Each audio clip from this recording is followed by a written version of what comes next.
আসসালামু আলাইকুম। আজকে আমরা যে ক্লাসটা নিব সেটি হলো যুক্তিবিদ্যা দ্বিতীয় পত্রের দ্বিতীয় অধ্যায় তথা যৌক্তিক বিভাগের আ কিছু নিয়ম এবং কি অনুভূতি। তো আমরা অনেকগুলো নিয়ম আছে।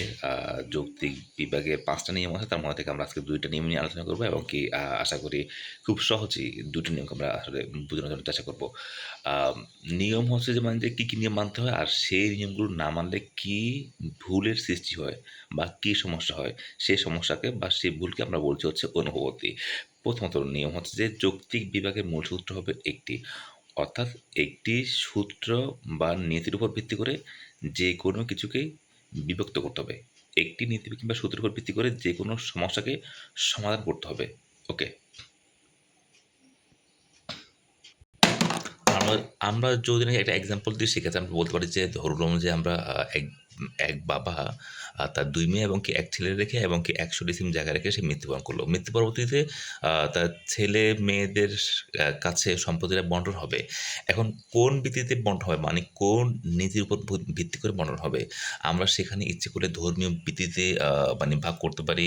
ইচ্ছে করলে আমরা সেটা আইনের ভিত্তিতে ভাগ করতে পারি। ইচ্ছে করলে আমরা সমাজের প্রচলিত সামাজিক যে প্রথা আছে সেই ভিত্তিতে আমরা ভাগ করতে পারি অথবা আমরা পারস্পরিক সহায়তার উপর ভিত্তিতে ভাগ করতে পারি। তো এখন আমাদের ক্ষেত্রে এখানে যেকোনো একটা আ নীতি কিংবা নিয়ম, হ্যাঁ? নিয়ম মেনে আমাদেরকে ভাগটা করতে হবে। আ ২ টা নিয়ম মেনে ভাগ করলে সেখানে অনুভূতি সৃষ্টি হয়। মানে সমস্যাটা সমাধান হবে না। আ বরঞ্চ ভাগটাও আ গ্রহণযোগ্য হবে না। সেখানে কনফ্লিক্ট তৈরি হবে।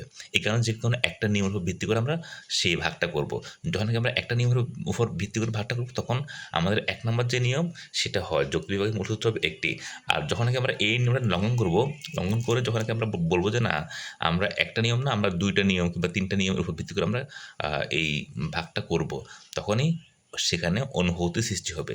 সেই অনুভূতির নাম হলো সংকরজনিত অনুভূতি। আমরা যদি আরেকটা এক্সাম্পল দিই সেক্ষেত্রে আমরা বলতে পারি যে মানুষ। মানুষকে যখন নাকি আমরা ভাগ করতে যাবো তখন আমরা অনেকগুলো দৃষ্টিকোণ থেকে মানুষকে আসলে ভাগ করতে পারি। যেমন হচ্ছে যে সভ্যতার ভিত্তিতে যখন নাকি আমরা মানুষকে ভাগ করব, তারপর আমরা শিক্ষার ভিত্তিতে মানুষকে ভাগ করতে পারি। আমরা ভদ্রতার ভিত্তিতে আসলে মানুষকে ভাগ করতে পারি। এইভাবে আমরা অনেকগুলো দৃষ্টিকোণ থেকে আসলে মানুষকে ভাগ করতে পারি। যেগুলোকে আমরা সমাজে প্রচলিতভাবে আমরা বলি। যেমন হচ্ছে গিয়ে সভ্যতার ভিত্তিতে ভাগ করলে আমরা বলতে পারি যে সভ্য মানুষ হচ্ছে অসভ্য মানুষ। আর শিক্ষার ভিত্তিতে যখন নাকি আমরা ভাগ করি সেক্ষেত্রে আমরা বলতে পারি যে শিক্ষিত মানুষ এবং কি অশিক্ষিত মানুষ। ভদ্রতার ভিত্তিতে বলতে বললে আমরা বলতে পারি যে কি ভদ্র মানুষ হচ্ছে অভদ্র মানুষ। আমরা আরো ইচ্ছে করলে বলতে পারি যে মানে আ স মানে সততার ভিত্তিতে মানুষকে আমরা ভাগ করতে পারি যে মানে সৎ এবং কি অসৎ। এইভাবে করে যত ক্যাটেগরিতে আমরা ভাগ করতে পারি, সবগুলো আমরা লিখতে পারবো সমস্যা নেই। লিখে আমরা সেইভাবে ভাগ করতে পারি। যেমন আমরা মানে এখানে অলরেডি ৪ টা কথা বলেছি যে সভ্যতার ভিত্তিতে মানুষকে আমরা ভাগ করতে পারি। তখন হয় কি মানুষ সভ্য মানুষ হচ্ছে অসভ্য মানুষ। আবার শিক্ষার ভিত্তিতে যখন আমরা মানুষকে ভাগ করি তখন হয় কি শিক্ষিত মানুষ হচ্ছে অশিক্ষিত মানুষ।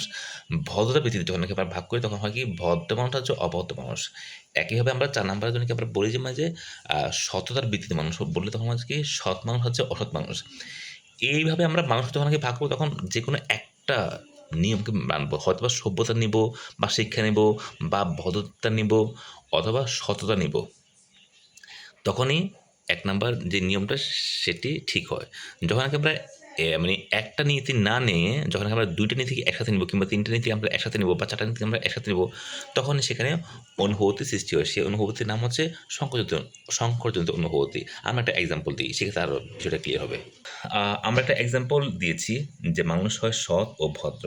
এখানে আমরা লক্ষ্য করলে বুঝবো যে এখানে দিয়েছি যে মানুষ উম মানে মানুষকে আমরা হয়তোবা সততার ভিত্তিতে ভাগ করতে হবে অথবা ভদ্রতার ভিত্তিতে ভাগ করতে হবে। কিন্তু আমরা কিন্তু এইখানে ২ টা নীতির উপর ভিত্তি করে লিখেছি মানুষ হয় সৎ ও ভদ্র।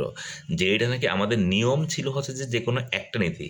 আমরা এইখানে লিখেছি ২ টা নীতি। সুতরাং এটি হলো একটা অনুভূতি। এই অনুভূতির নাম হলো সংকলনিত অনুভূতি। আমাদের পরীক্ষার মধ্যে যেইভাবে প্রশ্নটা আসতে পারে সেটি আমরা একটু দেখে দিচ্ছি। আমাদের প্রশ্নে কিন্তু এইভাবে থাকবে যে দৃশ্যকল্প ১ যে মানুষ হয় সৎ ও ভদ্র।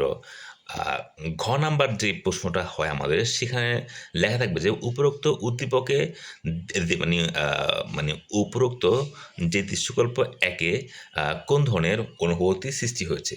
উপরোক্ত দৃশ্যকল্প একে কোন ধরনের অনুভূতির সৃষ্টি হয়েছে, ঘ নাম্বারে যে প্রশ্নটা আসছে সেখানে কিন্তু এই প্রশ্নটা এইভাবে হয়। তখন আমাদেরকে বলতে হবে যে উপরোক্ত দৃশ্যকল্প একে সংকরজনিত অনুভূতির সৃষ্টি হয়েছে। এরপর আমরা লিখব হলো যে মানে যৌক্তিক বিভাগের নিয়ম অনুসারে মূলনীতি হবে একটি। কিন্তু উপরোক্ত উপরোক্ত দৃশ্যকল্পে দুইটি দুইটি নিয়মকে দিয়ে মানুষকে ভাগ করা হয়েছে। যেমন সৎ এবং ভদ্র। সৎ হচ্ছে একটা নীতি বা নিয়ম, ভদ্র হচ্ছে একটা নীতি বা নিয়ম। সুতরাং দুইটা নীতিকে রেখে মানুষকে এখানে ভাগ করা হয়েছে। এই কারণে এখানে সংকরজনিত অনুভূতি সৃষ্টি হচ্ছে। এই দুটুকু বললে আমরা সেখানে 3 পাবো। আশা করি আজকের ক্লাস আমরা সবাই বুঝতে পেরেছি।